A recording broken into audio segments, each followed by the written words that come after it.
What you're looking at right here, you are looking at American ripoff. That's right, people.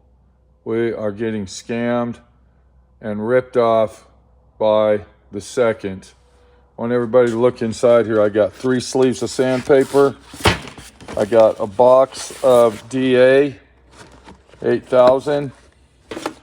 I got 1 gallon of clear coat. I got 2 hardeners.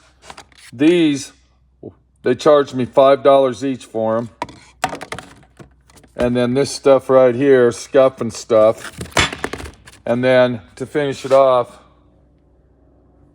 we got a 5-gallon jug of cheap, inexpensive lacquer thinner. And this is it right here. See if I can focus in on that. Can we get a focus in on it? Let's get focused. I can't focus in on it. There we go, right there. Can you see that? Look at that right there, people.